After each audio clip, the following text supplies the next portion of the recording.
I'm Troy Kirby with the Auburn Examiner with the daily look at the 2021 Washington State legislative session. For 2 days, House lawmakers debated engrossed substitute Senate Bill 5096, which would create a capital gains tax on those selling stocks, bonds, and would apply to the sale of businesses. The bill passed the Senate on March 6th by a vote of 25-24. It passed the House 52-46 on April 21st. The bill will now go into a matter of concurrence between the House and the Senate on amendments, and if passed, will head to the governor's office to potentially be signed into law.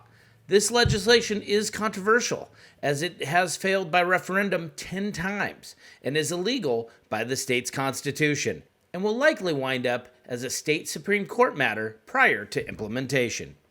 Madam Speaker, today we are going to take another gigantic step towards justice for the working people of Washington State by finally asking the wealthiest among us to pay their fair share. And we will do that, Madam Speaker, with the passage of this capital gains excise tax on the extraordinary profits from stocks, bonds, and other capital assets. The empty promise of this bill is that the money collected is for childcare and early learning. Yet the majority rejected an amendment that dedicated the funds to an account established for this very purpose that literally sits empty in the current budget. I'm voting yes because not a single piece of real estate in the state will be affected by this tax. Not a single middle-class family will be affected by this tax.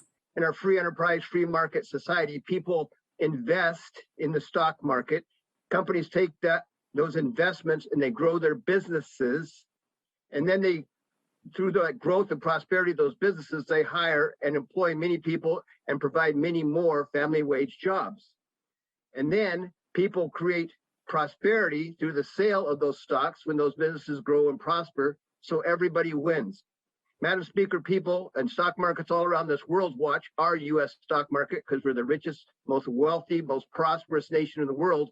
And when our stock market works well, the whole world works well. So it's very important that our stock market continue to grow and prosper. Yet during the pandemic, the wealthiest in our state got even wealthier. They earned an extra $151 billion. That's almost 3 times the amount of our entire state operating budget. This proposal is not just about raising revenue, Speaker, but about how we raise that money and from whom we raise it and how we spend it.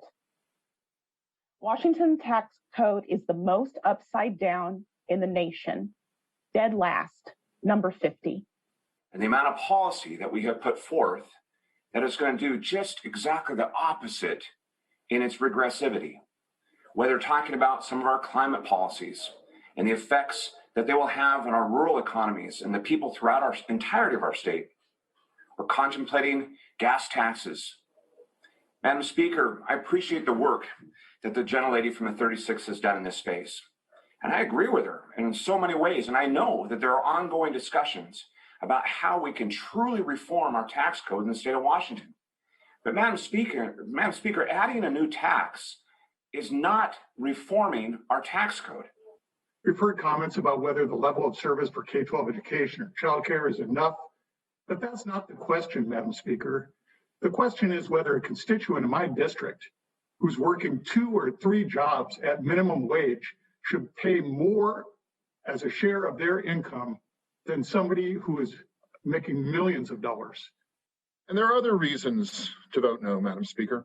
As you know, Article 7 of our state's constitution is the part that talks about taxes in the state of Washington. And right at the start of Article 7, right at the beginning of Section 1, the Constitution says that all taxes shall be uniform upon the same class of property. In the discussion last night, there was a lot of talk about transparency. To all that rhetoric, let me bring a measure of reality. You can't have transparency without vision. This legislation, this vision, is inclusive and beneficial to a great many, not just the lucky few. And the facts are, the governor's own budget this year has a 9% capital gains income tax on people earning $25,000. $50,000 if you file jointly. Madam Speaker, that's the facts if this policy passes, that the governor wants to bring it down to $25,000 and 9%. Number two, the good lady spoke yesterday on facts. She said, why are we going to have something as important as childcare based on the voters? Yet Washington State's education system is based on levies and bonds of the voters. Madam Speaker, if this policy passes, the voters can't vote on it. And the governor in his own budget wants 9% at $25,000. Now, Madam Speaker, we need childcare. And yet we have not set any parameters or goals, any facts. Whether by accident or intent, our current tax structure reinforces structural advantages for wealthy white people and in turn disadvantages everyone else. So we've helped out the bottom 420,000 and we've taxed the highest 0.5%.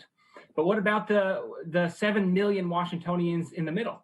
If the tax code is unfair and upside down for them today, and their taxes are neither going up nor down tomorrow, how have we helped them? Thank you for watching the Daily Legislative Report, brought to you by the Auburn Examiner.